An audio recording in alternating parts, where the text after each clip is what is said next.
All right, good morning. Good morning. And thank you for working with us to fill the tables. Because it is a discussion group, we want to have enough people at each table. So appreciate you all working with us on that. I'd like to see a show of hands. How many people here have either children, grandchildren, or great-grandchildren that are currently going to school? All right, pretty much 100%. I'd like to see another show of hands. How many of you have had any contact through your life with education, either as a teacher or as a... Okay. This is what it's all about today, is about education. Specifically, what we're trying to do is to determine what is happening with the disadvantaged students and what can be done to help them close the gap. We do have a gap between those people who have advantages, those people who have disadvantages. And there's all sorts of opinions all over the place. If you listen to the radio or television, or if you're looking at magazines, newspapers, people have all kinds of ideas. So today what we'd like to do is to explore a couple of them and then get your thoughts and feedback to us. For example, one of the thoughts that have come out says the curriculum is wrong for these people. We need to change the curriculum so that it's more to the advantage of these poor disadvantaged people. There's another group that we've heard that said it's all about testing. Because some people are not as well prepared or trained as others, the whole testing system is not fair. Now, those are two areas we're going to ask you to discuss, get your thoughts on it, and feed it back to us. It's on the sheet of paper that you have. So there are two questions there. The third question is, what else is there? If these two things are not to your liking, these two things are not going to work in your thought, what do you think will work? So those basically is what it's all about. So we need to have a leader at each table just to keep things moving because time is of the essence. So I'm going to pick a leader. And would you all, when I say go, point to one person at the table to be the leader. Go. I'm sorry. All right. I think it's your best. Who's the leader of this table? Terrific. Okay, here, table 6. Gordon. Okay, here. Who's the leader here? Let's just get a leader first, and then we'll get the cookie. You got it. Congratulations. And here? Oh, Louisa. Who's the leader here? Bill? Okay. What's your question?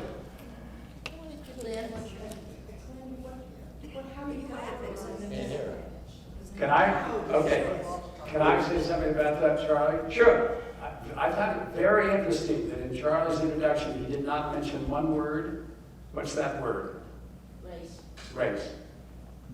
And I think it's interesting to point that out for two reasons. The first is race the primary determinant of disadvantage or not?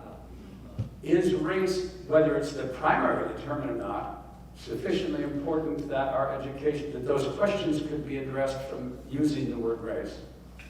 Are there other reasons besides just disadvantage? In other words, I think Charlie's right. It's not, the real issue is the gap. The fact, though, is that race, I think, personally, is something fairly important for the top end of the gap as well as the bottom. But I think it's to the tables to decide how important race is. On your question, I think we have one question there that does specifically zero in on that. Okay, any other questions? Okay, go at it. And the leader will take notes Okay, Okay. we'll go through the first one. To what extent, if any, does our My kids are the same way. I remember when it started. Okay, Bobby. pencils down. We're ready to go. We've got about a half hour now, so I think it's enough time to get your thoughts. What we'd like to do is get the essence of what came out of your table.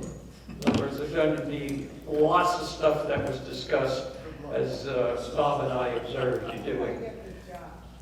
Center into what you believe was the major part of your discussion. In other words, what was it that really got you going? And the other thing would be, what recommendations or what would you like to see happen? Whether it's something that was on that paper or something else. So we're giving you a lot of leeway here, a lot to talk about what you want to say. Is that okay? All right. Table number one.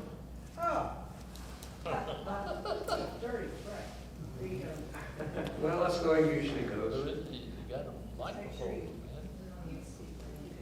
Okay, I'll talk right into it. Good. They gave me this job, I did not ask for it. You can be sure of that. Anyway, my group had a lot of different ideas. They certainly did. Here are some of them. There was a discussion that we felt that the curriculum these days is conceivably failing. That education in the home is vitally important. The more that you learn from the home, really, the better. And sometimes there are difficulties, of course, in some of the kids say, oh, let's go out and play. And some other one wants to stay home and work, and then they get pushed into going out to play. They really don't want to. The parents in the home educating is vital in controlling things. Is there a, quote, traditional education? There is indeed. Their general feeling is that the 3 R's are very important indeed. And the 3 R's must be taught when they should be starting, the beginning. Preschool was discussed. The preschool might be the beginning and maybe would be included in the, and paid for parents to send their children to preschool. But some of these 3 R's here, for instance, somebody brought up, they should learn how to diagram sentences. Anybody here know how to diagram sentences? I know. Yeah. It was discussed about charter schools. Charter schools being very important indeed. You can flip the page. Okay. Another point, do not change courses for racial diversity. A course is a course is a course. You don't change it because some of the people in the class are a different color. One of the people at our table has a relative who's a special ed teacher. That's very important. Special education. Those special ed students are important. Somebody felt that the curriculum should be adjusted according to where you live. That's interesting. Here's another point. The trades are very important in this country. Plumbers, people. Okay, I'm going to ask you to Okay, wrap right, it one more, up. and so that should be included with basic education of 3 R's. Good. Thank you for getting us started. That was a nice job, Louisa. Good thinking on this group. Good job. Okay, number 2. Hi, just speak right I also did not want this job. It really stuck it on me. Yeah. So, we did a lot of more general thoughts. For instance, giving children in school, should they get rewards? Do you not set up a thing of who's better than one or not, or better than the other? We talked about the home environment, how you could control the home environment. You teach something in school, but if it's not backed up at home, if you go home and your parents, we talked about the Jaguars, for instance, some Jaguars are very well-spoken, other Jaguars don't seem to speak so well. And is that because the home environment when they were small was different than another?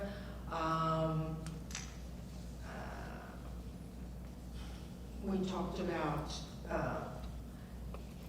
cancel culture in a way, of tracking how we dislike trying to take away the history that we've had, even though some of the generals and some of the statues, the people weren't perhaps as nice a person today as they were back then, or thought of as being back then.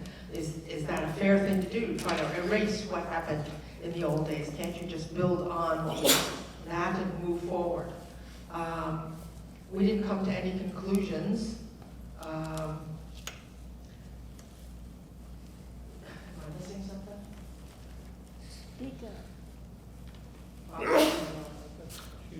Okay, did you have any arguments at your table? Arguments. For different points of view? No, I don't know. We sort of blended. Blended. Good word, blended. Good. Okay, table, Well, we did talk about is we all discriminate. I mean, our whole lives, we discriminate where we live, who we want to go to school, who we want to be our friends. And as long as we're not violating the laws, which are discrimination against race, creed, or color, we grew up in a discriminatory environment. But yet, racism to me is separate than lawful discriminatory steps in our lives. And I think we're being forced into changing an educational system based on racism. And I don't think it really should be based on racism. It's how do you, in a moral and legal way, allow people to discriminate their choices in life, where they want to live, what schools they want to go to, and if you take away the meritocracy that you have to go to the schools we're trying to send people to, then what happens to those schools? I mean, okay, good. Thank you for adding that to our thoughts. Table 3. We don't have flags up there. I'm sorry. We believe that traditional education. Oh, you don't know that. It's nice to get a good education. Yes, we believe that curriculum should always try to be improved. Everything that deals with our society and our schools and the people within it should always try to improve in every way that we can. And at what age should it start? We think it should start at the very earliest ages and continue all the way through past our education, our formal education. To what extent should racial diversity influence the difficulty of course material? We're very much opposed to dumbing down any part of our curriculum. What we do think is that anybody who is challenged in any way should be given an opportunity to accommodate those challenges and to provide them with extra help, extra consideration, etc., whether it be physical, social, or any other way. In terms of what solutions are there to close the learning gap, one of the things we think is we should try and attract the best people to the profession. And in our society, that means rewarding teachers monetarily, also in terms of how they are viewed by the public And instead of giving millions and millions of dollars for somebody who can throw a ball, who can jump very high, maybe we should give substantial amounts, like not quite that high, to teachers. The other thing is that we think that children should be considered from the earliest ages, and their teachers, who are their parents, should be given an opportunity to have special orientations to help their children enter school and to progress through their school careers. Good, thank you. That's very thoughtful on that. Okay, who's next? Number 4. This is 8. You're up. Where's 4? Number 6. Oh, There is no 4, okay. 5. Yeah, let's go. Do table 6. I find that remedial education on math. All right. We had a number of topics came up here, but it began with the complexity of the problem that we are overall trying to address, and that is the lack of coordination between the educational function, the police function, and the child welfare functions in our municipal areas. And this brings to my mind an organization that exists here in Florida that is attacking this fundamental problem very successfully. The PACE organization is doing this. They operate in 20 different localities in the state of Florida. And what they do is they identify children who have established delinquency and behavior problems at the age of 7, and provide counsel to these individuals and their parents and families, and work with them starting at age 7 through school with about 85% success in getting them through high school, and a high percentage of the 85% moving on to college. They are now just starting to transplant themselves to other states, but there's a long way to go, and it's an interesting thing to follow.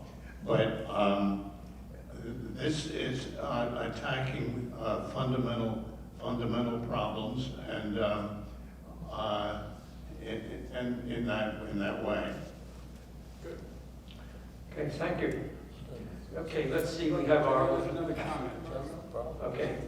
Okay, some of the other things that we did talk about was the need for more social workers to help go into families, particularly that are poverty, and to help give instructions, help them.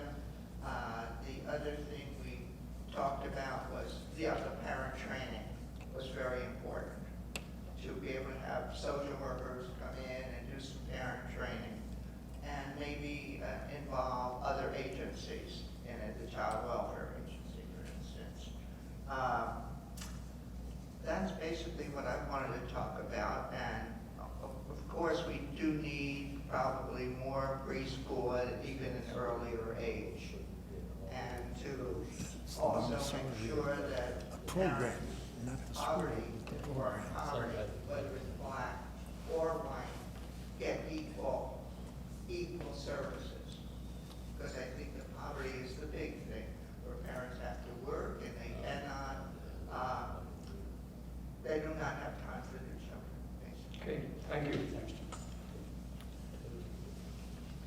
Mr.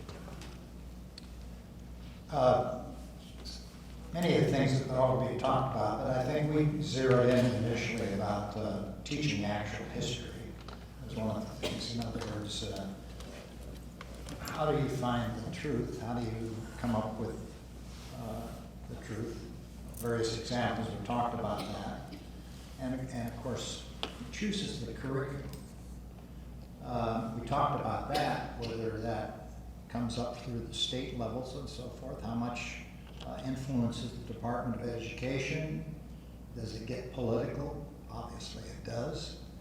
Those are problems we have to look for and try to solve, but one of the things that came up is it would be interesting to have a teacher here from one of the local schools to listen to what she or he has to say. I know some of us have volunteered for local schools here where we've been teachers' assistants and so forth.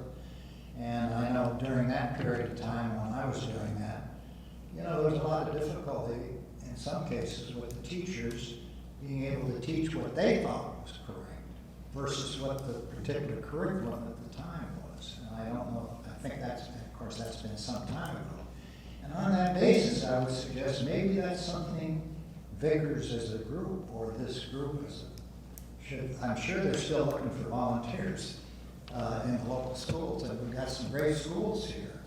But would we be willing to go into another school district that's not as fortunate as Ponte Vedra schools or St. Johns County schools are, into the areas that we're talking about, in the west side of Jacksonville and so forth? I think that's an important point. I think that came up. So, in other words, who actually is writing the curriculum, and what kind of influences are coming from that? The other thing we talked about is it's come up a couple of times, is the early education. In other words, meet with these students early and make sure they get the right education there. And that brought up Montessori, which many of you are familiar with. What are the principles that Montessori uses that apparently are so successful for these getting kids ready for school and in the younger grades? Can we use those same principles to improve the public schools? That was another point. Big Brother was another point that came up. And of course, again, that could be used for big sisters or big brothers or people like ourselves who might get ourselves involved in something like this. I think there's great opportunity in that.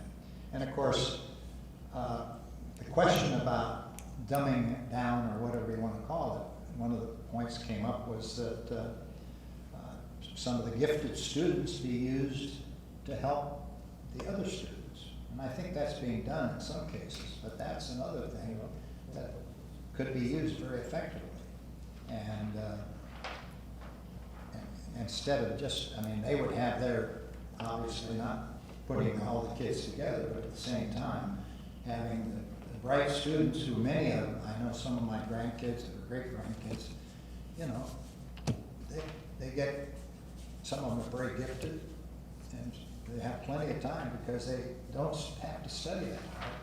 And we could use some of these kind of kids to help the ones that aren't so good. I don't know if that happens in the schools or not. But, and of course, what was mentioned is that the primary thing is that parents being involved somehow, and particularly in all areas. One of the reasons why Ponte Vedra schools, or the schools that many of us were involved in as parents, we got involved in PTA. I don't even know if Parent Teachers Association even exists in some of these other schools now. And that's another area where maybe there's a way to incite these parents in the lower income areas to be able, even though they're busy, they've got 2 jobs, whatever else it is, there's got to be some way to incent them to spend a little bit of time working with their students and working with the school. Good. That's pretty much. Well, thank you very much, Tingle. And I want to just take this opportunity to say that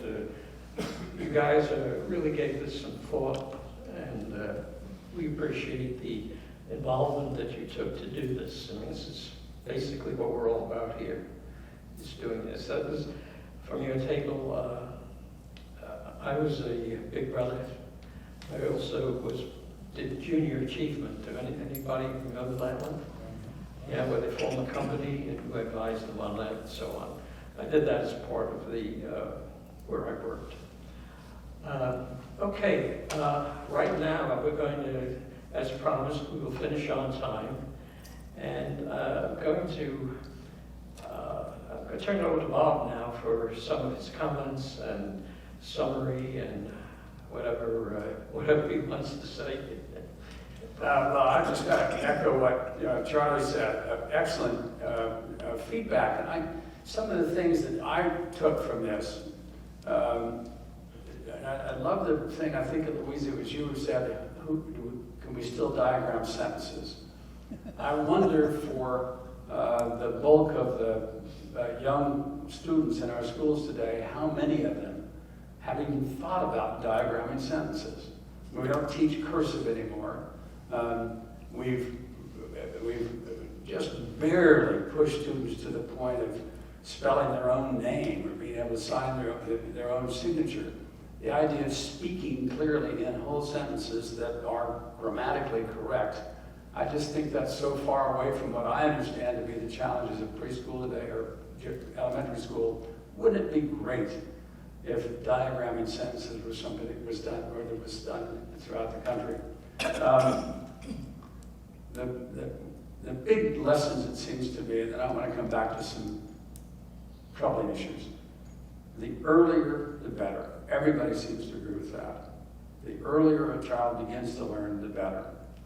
At the same time I say that, I think about the pictures that I had when our daughter was just experiencing childbirth, of playing Beethoven over her pregnant stomach, thinking somehow that this child would be born with what? With German or with melodies or... I think that some parents carry it a little far. That's my point. I think there is an age at which they begin. I defer to the medical profession on that a little bit. But clearly, earlier than not at all. And that's kind of the second thing, parental involvement. And it links to the concept Charlie starts off. This is disadvantaged, an issue of disadvantage, not an issue just of race. Although there are racial disparities among disadvantaged. The problem, what do you do with a fatherless home where their mother is the only source of income for that home is for the mother to work, and she has to work a full-time job and sometimes two, and she has 2 or 3 elementary school kids. Are they getting any parental involvement? Of course not. Of course not. And where do you begin? Where does the chicken-egg thing start in the fatherless home issue? Forrest, you and I have talked about that a little bit, but it is such a massively important issue. And it's not just black and white. Wherever there's a fatherless home, there's a problem. And it almost always goes with it income disadvantaged home, which means the single mother has to work 2 jobs, and the whole thing perpetuates. And God knows we've got to find an answer to that. And that's going to bring me to my last comment. But before the last comment, part of this whole discussion is triggered by the discussions about race and how do we teach race. Is it important to teach race? Is the concept of racial diversity something that should be a part of our education? And instinctively we want to say no. There's nothing about it. Why teach that? We're all equal, right? How do you explain to the student in class who asks his teacher, who's George Floyd? What was that I saw in every newscast for the last 3 months about some guy had his knee on that guy's neck? What's that about? What's Black Lives Matter? And for teachers not to have an answer to that, to say, gee, I don't know, or we don't talk about that in this class, I think it's not realistic. It's going to happen. And therefore, I think teachers should be prepared to say, well, let's talk about that. Let's talk about why they're marching in the streets and burning buildings down. And is that good or bad? And what can be done about that? I just can't imagine it not coming up. Now, maybe I'm naive. But if it does come up, it seems to me rather important that we have kind of a standard answer. And it shouldn't be, well, that's because those people are genetically deficient. They burn down buildings because their genes are different than ours. And we know that's not true. You know? So how do you answer the question? How do you have discussions about it? And I think that's one of the reasons that this issue comes up. It's not just coming out of thin air. And I don't know the right answer to that. Then my final comment. I think there's some really good people in this community that we could learn from on this. Jim, you know more about this than probably the whole group here combined. But you know Gary Chartrand well, or do you know him at all? He worked on the governor's, or chaired the governor's committee on education. Several of the Catholics here probably know him from church. I think it'd be interesting to hear him maybe come speak to current events. I think he'd have a lot to say about the subject. Because I think some of the initiatives that Gary and the Governor's Commission advanced are right in the focal point of this discussion. That's one. The second, I don't know who suggested we perhaps ask some teachers from our local schools to come talk to us. One of the things that we can all speculate as long as we want, but I don't know what they teach about these issues in school. I mean, I hear laws being passed about what they're not supposed to teach. Hell, I don't know what they're really talking about or how they talk about it. It'd be interesting to hear from maybe Ponte Vedra, which is a high-end high school, and maybe get Northwest Jacksonville, maybe find a teacher or two or a principal to talk to us about how they address it there. Just out of, I don't know whether the rest of you find that interesting, but as opposed to just listening to our favorite political television station say what's being taught, let's ask the teacher what's being taught. Would that be of interest? Yes. We'll try to put it together, both Gary, if we can get it, and some teachers. Good. Thank you, Bob. Good summary, as usual. Anybody know the first rule of show business? First rule of show business. The most important rule in show business. Okay. It is... Oh, go ahead. Don't share a stage with a child or a dog. That's the second one. Don't share a stage with a child or a dog. The first rule of show business is always leave them wanting more. And that's what we're going to do. Thank you all for coming today. I hope you enjoyed. Thank you, Bill. Good summer. Thank you.